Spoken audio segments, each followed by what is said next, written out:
안녕하세요. 척추, 신경, 관절을 치료하는 한방재활외과 전문의 디스코아니온 원장 은영준입니다. 오늘 좀 재미난 케이스 좀 설명드리려고 그래요. 디스크가 많이 흡수된 분이 있어서 설명드리려고 하는데요. 여기 보시면 이렇게 왼쪽에 요렇게 생긴 게 이게 뭐가 볼록 나왔죠? 요게 우리가 흔히 말하는 디스크라고 하는 병입니다. 디스크 탈출. 이게 목이에요. 경추. 경추에서 디스크가 파열돼서 이만큼 나온 거예요. 이게 신경인데 신경을 상당히 많이 누르고 있죠. 옆에 보면은 별로 안 눌렀잖아요. 비교해 보면 굉장히 많이 나와 있고 나와 있지 않고, 이 디스크가 심각하게 파열된 분인데 이제 제가 치료해서 어떻게 됐냐면 정상이라고 생각했던 이분처럼 좋아진 겁니다. 이 파열된 디스크가 깨끗하게 아물어서 예전처럼 건강한 디스크가 된 건데요. 이 튀어나온 디스크는 많은 분들이 잘라내야 되는 거 아닌가, 나사를 박아야 된다는데 인공 디스크를 해야 된다는데 라고 생각하는데, 이 디스크라는 걸 실제로 해부를 해보면, 파열된 디스크를 해부해보면 바로 아래와 같습니다. 우리가 피부가 크게 상처가 난 것과 같죠. 이 상처난 디스크가 바로 파열된 디스크입니다. 그럼 반대로 말하면 상처를 아물게 하면 파열된 디스크도 아물겠죠. 이거는 정상적인 오른쪽 하단에 있는 이 디스크의 모습은 정상적인 디스크의 모습입니다.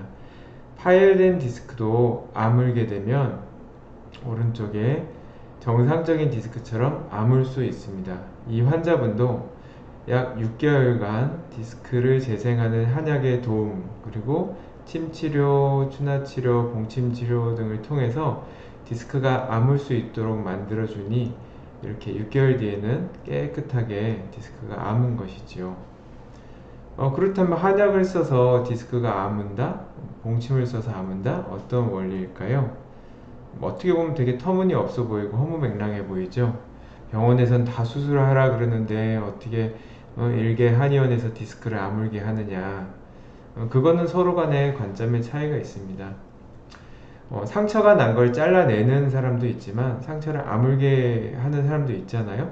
여러분이 상처가 손에 칼에 베었다고 무조건 꼬매고 잘라내지 않듯이 그 상처를 아물게 하면 시간이 걸리더라도 흉터 없이 아물 수 있습니다. 그 원리는 다음과 같습니다. 이 환자분도 이렇게 심하게 파열돼서 흘러내리고 디스크도 나오고 속에 있는 수액도 함께 나왔지만 완치가 거의 다 돼가는 상황에서 보면 깨끗하게 아물어 가고 있습니다. 마찬가지로 디스크가 많이 나와서 이제 협착증까지 된 상황도 개선이 되면서 구멍이 넓어진 걸 볼 수 있습니다. 이런 디스크가 아무는 원리는 우리 몸에 있는 자연 회복력 때문입니다. 우리 상처가 아무는 여러 가지 원리가 있겠죠? 그 원리가 우리 척추 디스크에도 똑같이 작용하기 때문입니다. 특별한 게 아니에요. 자, 우리 매스컴 보면 아니면 주변 사람들 얘기 듣다 보면 나는 운동했더니 저절로 좋아졌어. 나는 뭐 어디서 마사지를 받았더니 좋아졌어. 그 모든 원리들이 다 자연 치유를 도와줬기 때문입니다.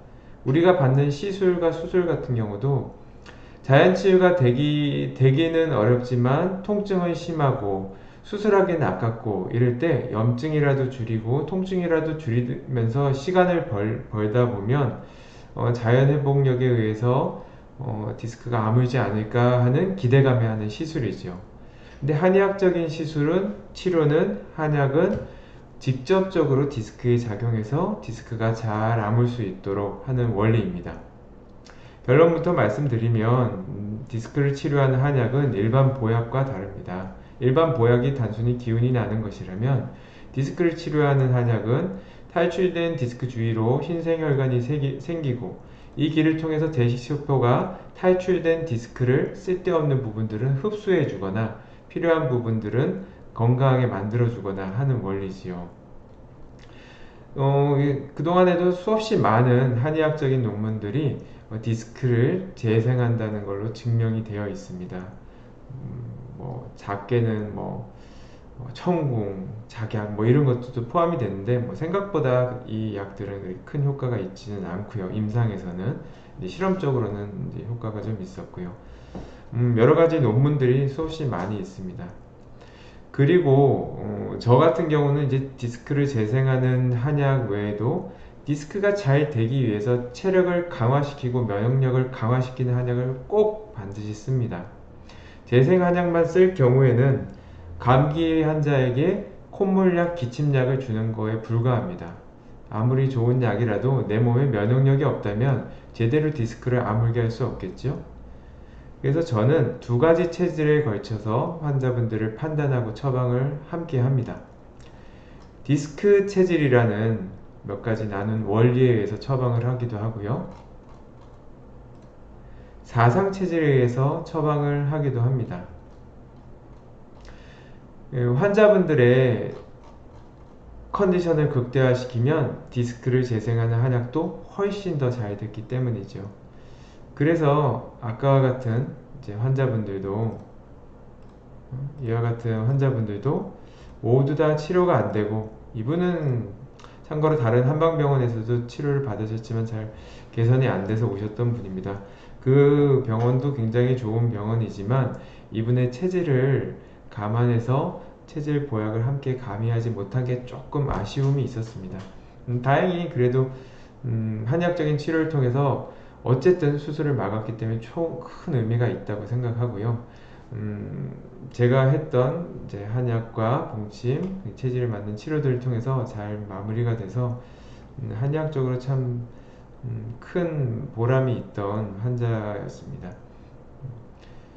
다음에 또 좋은 케이스로 다시 오겠습니다. 오늘은 여기까지 진료하겠습니다. 아니, 진료가 아니죠. 여기까지 강의하겠습니다.